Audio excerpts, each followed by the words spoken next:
अस्सलाम वालेकुम व्यूवर्स, कैसे हैं सब लोग, क्या हाल है सबका। A very good morning and a very good wishes with a very beautiful new day. आज हम बात करेंगे बहुत खूबसूरत टॉपिक पर, जिस पर बात करना बहुत ज़रूरी है, जो हर एज के लिए टॉपिक है। टॉपिक को शुरू करने से पहले अगर आपने मेरे चैनल को सब्सक्राइब नहीं किया तो मेरे चैनल को सब्सक्राइब कर लें काइंडली, और बेल आइकन को ज़रूर क्लिक कीजिएगा ताकि नेक्स्ट आने वाली वीडियोज़ का नोटिफिकेशन आपको मिलता रहे। Let's get into the video. आज हम बात करेंगे बुरी हैबिट्स के बारे में। देखें, बुरी हैबिट्स एज सच क्या होती हैं।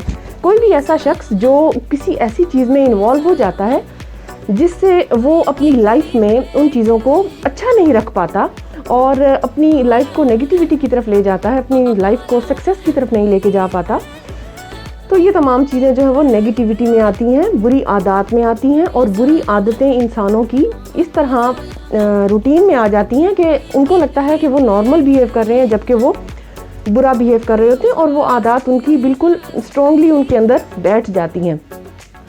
तमाम आदत जो आपको इरिटेट कर रही हों और आपको लाइफ में पीछे लेकर जा रही हों, वो तमाम बुरी आदत हैं। जो लोग बुरी आदत का शिकार हो जाते हैं वो उनके लिए नॉर्मल है, वो समझते हैं कि हम ठीक कर रहे हैं, जबकि सामने वाला राय दे सकता है, उनके बारे में बता सकता है कि वो गलत राह पर चल पड़े हैं।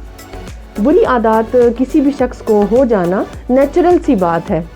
कुछ लोग कभी इन चीज़ों में बाद में इन्वॉल्व हो जाते हैं, कुछ लोग लाइफ के किसी स्पैन में इन चीज़ों में इन्वॉल्व हो जाते हैं, और कुछ लोग अपने आप को इन चीज़ों में से फिर बाद में निकाल भी लेते हैं। कुछ ये भी सोचते हैं कि अभी शायद फॉर द टाइम बीइंग मैं ये आदत अपना रहा हूँ या अपना रही हूँ और उसके बाद फिर मैं इसको छोड़ दूँगी या छोड़ दूँगा, जबकि ऐसा नहीं होता। जब आपके अंदर एक आदत आ जाती है तो आप उसको फिर लेकर चलते हैं। सबसे पहली बात, ऐसी कोई भी आदत जो सामने वाला पर्सन देखकर ये बताए कि आप में ये चीज़ नेगेटिविटी की तरफ लेकर जा रही है, या ये चीज़ आपको अनसक्सेसफुल दिखा रही है, या ये चीज़ आपकी सामने वाले को इरिटेट कर रही है, तो वो बुरी आदत ही है। लेट्स सपोज बुरी आदत के बारे में कुछ पॉइंट्स बताऊं आपको। तो बुरी आदत कौन सी है? जिसमें नमाज ना पढ़ना, ये भी एक बुरी आदत है। देखिए, एक नेचुरल लाइफ स्टाइल है, कॉमन पर्सन जो है वो उस पर रहते हैं और उस पर चलते हैं और उसी से ही सक्सेस हासिल करते हैं। लेकिन अगर आप टाइम से उठते नहीं हैं, टाइम से आप नमाज नहीं पढ़ते, टाइम से आप ऑफिस नहीं जाते या स्कूल नहीं जाते, या आपके अंदर वक्त की पाबंदी नहीं, सारी बुरी आदत में आता है।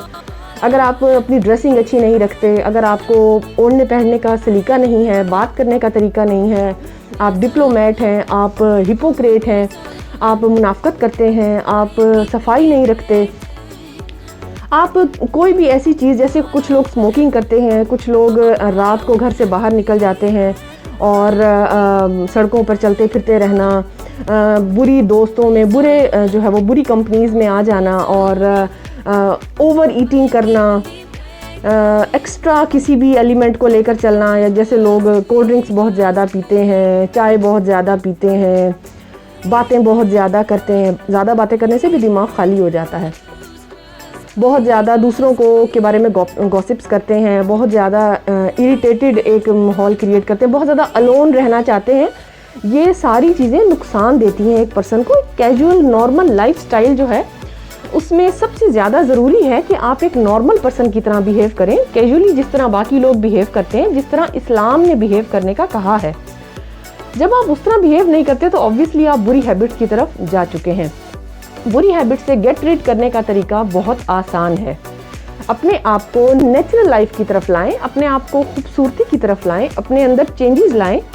फॉर द टाइम बीइंग चलें, आपसे गलती हो गई, लेकिन अब आप उसमें चेंज करने की कोशिश करें। आप आहिस्ता आहिस्ता चेंज की तरफ आएंगे और फिर आप चेंज को अपना लेंगे। बहुत मुश्किल होता है किसी भी शख्स के लिए जो किसी बुरी आदत में पड़ चुका है, मोबाइल एक्स्ट्रा इस्तेमाल करना, या ये भी एक बुरी आदत है कि एक शख्स आपसे बात नहीं करना चाहता और आप उससे बात कर रहे हैं, बहुत ज़्यादा बात करना चाह रहे हैं।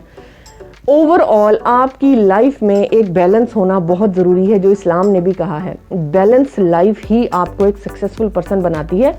बुरी तमाम आदत से बचने के लिए सबसे पहली टिप तो मैं ये दूंगी कि आप उन चीज़ों को आहिस्ता आहिस्ता छोड़ने की कोशिश करें। अपनी लाइफ में कुछ ऐसे फ्रेंड सर्कल में आप शामिल हो जाएं जिसमें वो तमाम अच्छी आदत मौजूद हैं जो अब आप सीखना चाहते हैं। जितना वक्त गुजर गया उसको छोड़ें, जो अब आपके पास लम्हा मौजूद है उसमें जिएं और उसमें चीज़ों को बेहतर करने की कोशिश करें। एक शख्स कैंटीन पर जाता है और वहाँ से एक सिगरेट खरीद लेता है। कुछ दिन वो सिगरेट पीता रहता है। अगले दिन वो जाता है और वो ये सोचता है कि मुझे अपने अंदर तब्दीली लानी है, तो वहाँ से कुछ कुकीज़ खरीद लेता है। कुकीज़ खरीदते खरीदते आहिस्ता आहिस्ता उसकी सिगरेट की आदत ख़त्म हो जाती है। कुछ और दिनों के बाद उसको पता चलता है कि मुझे अब कुकीज़ भी नहीं खानी है। बहुत ज़्यादा कुकीज़ भी ओवर ईटिंग की तरफ आ जाएंगी, उसकी डायबिटीज़ के लिए अच्छा नहीं है मीठा बहुत ज़्यादा इनटेक करना। तीसरी चीज़, आहिस्ता आहिस्ता फिर वो वहाँ पर जाना ही छोड़ देता है। देखें, एक अच्छी नसीहत करने वाला इंसान भी आपकी ज़िंदगी में होना बहुत ज़रूरी है। पॉजिटिविटी इसी से आती है। चीज़ों को लर्न करें और उसके बाद उसको अपनी लाइफ से ख़त्म कर दें। बहुत ज़रूरी है, बहुत ज़्यादा ज़रूरी है आपके लिए कि आप खुशियाँ अपनी लाइफ में रखें। एक शख्स सुबह देर से उठता है, आहिस्ता आहिस्ता आदत डालता है कि आज मैं कुछ पहले उठूँगा, आज फिर और कुछ पहले और कुछ पहले। एक शख्स बहुत ज़्यादा खाना खाता है तो वो हर दफ़ा कुछ निवाले छोड़ दे कि अब मुझे ये नहीं खाना है। एक शख्स बहुत ज़्यादा बातें करता है, वो कम बात करना शुरू करे, कम से कम ठोस बात करना शुरू करे। एक शख्स बहुत ज़्यादा गाने सुनता है, नमाज नहीं पढ़ता, तो थोड़ी सी नमाज पढ़ना शुरू करे। गानों को अपनी लाइफ से बिल्कुल ख़त्म करने की कोशिश करे। चीज़ों को आहिस्ता आहिस्ता अपनी लाइफ से निकालने की कोशिश करे और अच्छी आदत को अपनाने की कोशिश करे। चीज़ें जब आप अच्छी अपनाने की कोशिश करेंगे तो सबसे पहले आपको उनकी तरफ ट्रिगर करना पड़ेगा, फिर आपको अपनी रूटीन में उनको शामिल करना पड़ेगा, और तीसरा अपने आप को रिवार्ड्स देते हुए खुद आपने अपने आप को रिवॉर्ड देना है कि हाँ, मैं ये ठीक कर रहा हूँ, कर रही हूँ, मैं ठीक चल रही हूँ, yes this is the right way, this is the right path to move on. चलते रहना है। जब आप डेस्टिनेशन पे पहुंच जाएंगे तो वहाँ पता चलेगा कि और आगे कहाँ जाना है और आगे का रास्ता क्या है और आगे कितना मूव करना है। चीज़ों को आहिस्ता आहिस्ता अपनी लाइफ में शामिल करें। आहिस्ता आहिस्ता चीज़ों से दूर होने की, बुरी चीज़ों से दूर होने की कोशिश करें। अपने आप को मैनिपुलेट होने से बचाएं। खुशियाँ बहुत ज़्यादा ज़रूरी हैं ज़िंदगी में, खुशियों की तरफ आएँ। लोनलीनेस को बिल्कुल छोड़ दें। इस तरह आप तमाम बैड हैबिट से हट जाएंगे। इनकरेज करने वाले लोगों को अपनी लाइफ में शामिल रखें और डिस्करेज करने वाले लोगों को बिल्कुल लाइफ से गेट रिड कर दें। अवॉइड करें वो तमाम चीज़ें जो आपको बहुत ज़्यादा डीप चली जाती हैं। हर चीज़ को थोड़ा थोड़ा बैलेंस में रखना बहुत ज़्यादा ज़रूरी है। एक बुक का जो है वो आपको एक ये पिक्चर नज़र आ रही है जिसमें आप देखें कि इस बुक में ये तमाम चीज़ें बताई गई हैं कि किस तरह आपने अपनी लाइफ में बैड हैबिट्स को ख़त्म कर देना है। आप भी इसको रीड करें और अपनी ज़िंदगी में खुशियाँ फैलाएँ। आज तक के लिए इतना ही। अल्लाह हाफ़िज़।